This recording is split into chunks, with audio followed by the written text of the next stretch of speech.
जो प्रकृति के द्वारा, ईश्वर के द्वारा जो स्वतः अन्न, फल, सब्जी का उत्पादन हो, जिसमें हमारा विशेष जो हम विशेष बुद्धि लगा के कुछ कर रहे हैं वो ना करें, ईश्वर पर डाल दें, प्रकृति पर डाल दें और खेती हो। यानी मनुष्य ना करे कुछ, बल्कि ईश्वर करे और स्वतः उत्पादन हो, वो प्राकृतिक है। क्योंकि जिन जंगलों में मनुष्य की पहुंच नहीं हुई है, वहां देखिए पेड़ पौधे, लताएं, घास फूस कितनी हरी हरी, कितना फल फूलों से लगी हुई, सब कुछ अपने में आप होता है। वहां मनुष्य तो नहीं जाता, वहां हम न जुताई करते हैं, न बुआई करते हैं, न खाद डालते हैं और न सिंचाई करते हैं, सारा कुछ प्रकृति करते हैं। हमने खेती की, खेती में तरह तरह के प्रयोग किए और आज प्रयोगों का अतिरेक हो रहा है। हम जहां पहुंच गए हैं बहुत ही खतरनाक मोड़ पर पहुंच गए। हमने उत्पादन बढ़ाने के लिए रासायनिक खादों का प्रयोग किया, रासायनिक दवाओं का प्रयोग किया और उत्पादन बढ़ा। हमारी भूख, हमारी क्षुधा शांत हुई, लेकिन दूसरी तरफ हम नई बीमारियों और रोगों के जाल में फंस गए। जितना ही क्या है कि ज्यों ही सुरझाऊं त्यों ही उलझे गाढ़े फनन में फंसे। हम ज्यों ही सुलझाते गए, उन्नति करते गए, उत्पादन बढ़ाते गए, त्यों ही हम फंसते चले गए। आज जो हम खा रहे हैं, अन्न फल सब्जी, दूध, यहां तक कि मां का दूध, वो भी प्रदूषित हो गया है हमारे इस प्रकृति से। इसलिए अब मनुष्य के द्वारा की हुई खेती की जरूरत नहीं, अब इसे हमें प्रकृति पर डाल देना चाहिए। अब हमें इसे ईश्वर द्वारा जो कुछ हो रहा है उस पर डाल देना चाहिए। यही है प्राकृतिक खेती। हम सनह बढ़ते हुए जहां आ गए हैं, जिसे हम प्रगति कहते हैं, वो प्रगति नहीं, विनाश का कारण, मनुष्य के विनाश का कारण बन गए। हमें इस स्थिति से उभरना होगा। अच्छा, हम गए क्यों यहां? इसलिए कि हमारे खेतों में उत्पादन बहुत कम हो रहा था। हमें कुछ बुद्धिमान लोगों द्वारा बताया गया कि आप किसानों ये नए बीज लो, नए खादें लो, ये रासायनिक दवाएं लो और ज्यादा उत्पादन करो। तो हम चमत्कार में फंसे, और चमत्कार में जब किसान फंसता है तो अपने कार्य से च्युत हो जाता है। हम चमत्कार के आदी हैं, जो कोई चमत्कार दिखा देता है हम उसमें फंस जाते हैं। हम एक नया चमत्कार लेकर आपके बीच में आए हैं, आपके गांव में आए हैं, आपके क्षेत्र में आए हैं। सेवा पूरी रात भर में घूम घूम कर हम ये अलग जगा रहे हैं। ये नया चमत्कार, आप रासायनिक खेती करना बंद करें, रसायन डालना बंद करें, डीएपी, यूरिया और तरह तरह के रासायनिक दवाओं का प्रयोग बंद करेंगे तभी कल्याण। लेकिन इसका विकल्प भी तो चाहिए। एक चमत्कार के विकल्प में हम दूसरा चमत्कार आपके बीच में लेकर आए हैं, जिसे कहते हैं सुभाष पालेकर प्राकृतिक कृषि। ये किसानों के लिए वरदान है। इसमें हमें कुछ नहीं करना है, सब भगवान करेगा, केवल हमें उस पर डालना है। आपको सुनकर ताज्जुब होगा कि भगवान करेगा तो हम खेती कैसे होगी। सुनिए, ये चमत्कार है। समय समय पर परिवर्तन होता रहा है। कभी हम पारंपरिक खेती करते थे, हल बैल से अपने घर के बीज बोते थे और घर में बीज रखते थे। आज हम रासायनिक खेती में गए। फिर कुछ लोगों ने कहा कि रासायनिक खेती जहरीली है, तो हम जैविक खेती में गए। लेकिन जैविक खेती भी सही विकल्प नहीं थी। तो आज हमें प्राकृतिक खेती की ओर बढ़ने की जरूरत है। प्राकृतिक खेती में जो हमने कहा चमत्कार, प्राकृतिक खेती करने से सबसे पहला जो काम होना है वो पर्यावरण का प्रदूषण रुकेगा। जो जिन बीमारियों के नाम हमने सुने नहीं थे आज तक, वो बीमारियां हमारे घरों तक पहुंच रही हैं, दस्तक दे रही हैं, या काफी घरों में अपना डेरा जमा चुकी है। उन बीमारियों से हम बचेंगे। और इतना ही नहीं, उत्पादन भी हमारा शुद्ध होगा और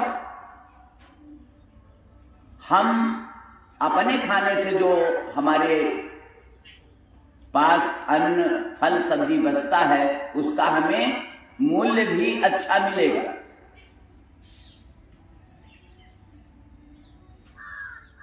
क्योंकि वो विष रहित होगा।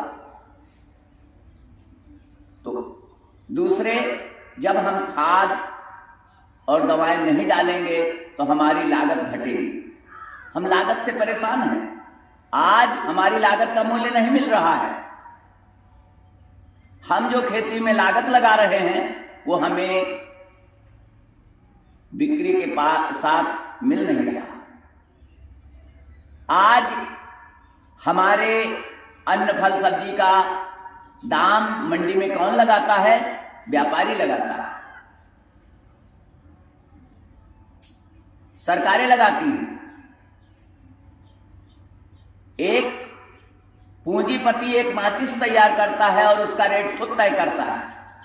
लेकिन हम जो पूरे देश को खाना दे रहे हैं, पूरे देश को भोजन दे रहे हैं, किसान अपने अन्न का मूल्य नहीं लगा सकते। इस स्थिति को बदलना है तो प्राकृतिक खेती में आना है और हमें अपने अन्न का, अपने फल का, अपनी सब्जी का खुद दाम तय करना है। और ये मिलता है, ये संभव हो गया है। प्राकृतिक खेती एसपीएनएफ, सुभाष पालेकर नेचुरल फार्मिंग के द्वारा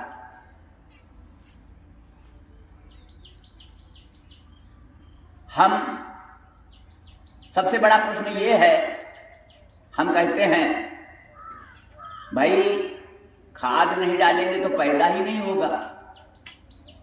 अब तो बिना खाद डाले, बिना दवाएं डाले कोई अन्न पैदा ही नहीं हो सकता है। ऐसी हमारी समझ बन गई। तो हाँ साथियों, ये जो बीज आ गए हैं हाइब्रिड या संशोधित बीज, ये बीज जब तक हम डालेंगे, ये पक्का है कि बिना खाद डाले और बिना दवाई डाले, दवाइयों के प्रयोग के ये उत्पादन नहीं देते। इसलिए हमें पुराने पारंपरिक बीजों पे जाना पड़ेगा, देसी बीजों पे जाना पड़ेगा।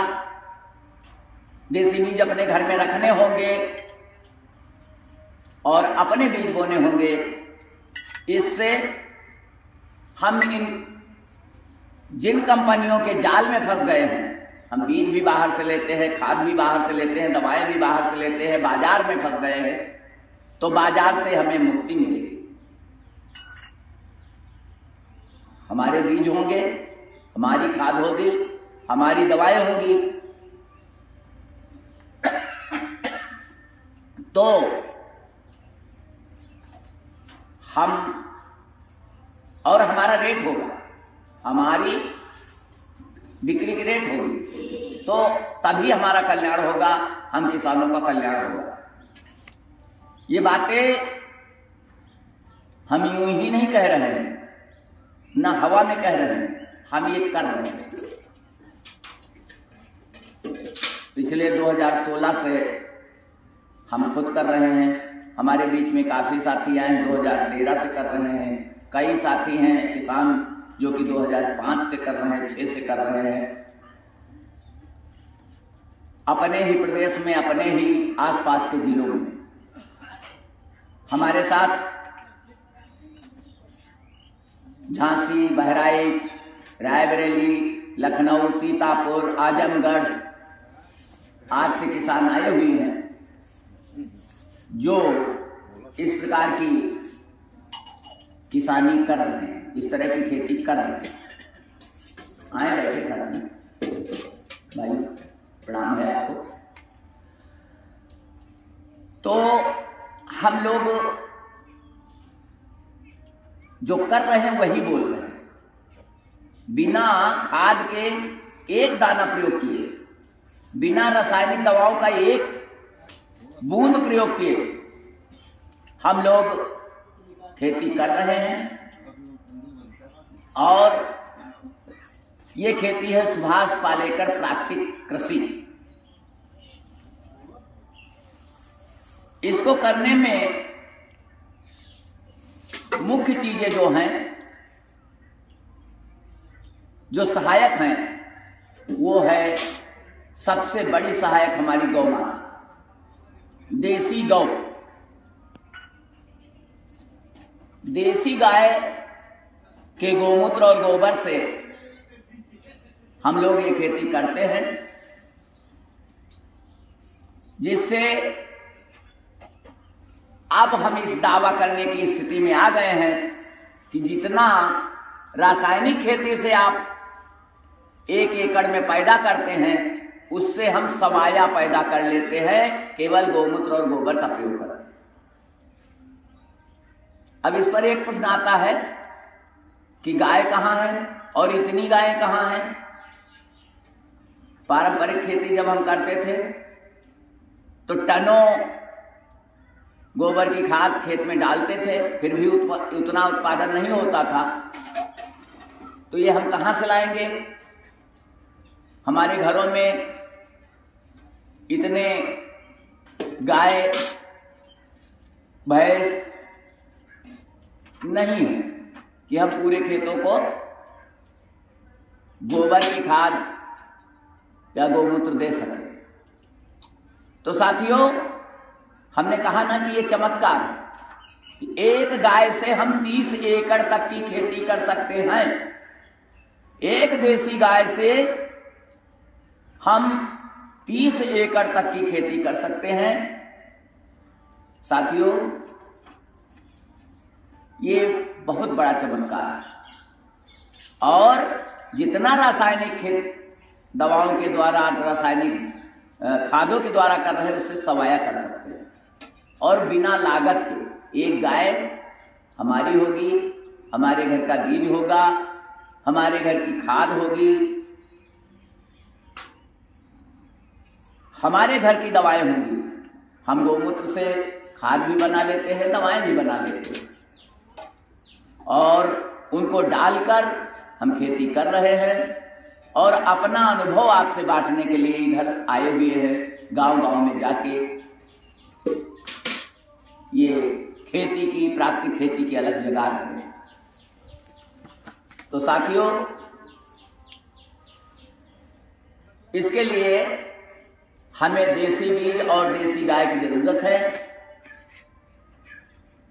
देसी बीज अब हमारे पास नहीं बचे हैं, खेत घरों में नहीं बचे हैं, इसके लिए हम लोग बाहर से बीज ला रहे हैं देसी, और अपने घरों में बनाकर खेती कर रहे हैं।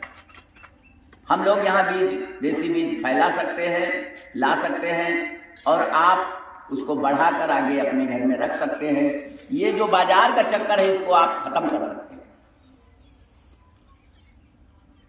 तो इतना ही आपसे निवेदन है कि हम देसी गाय को पालें, और ये काशी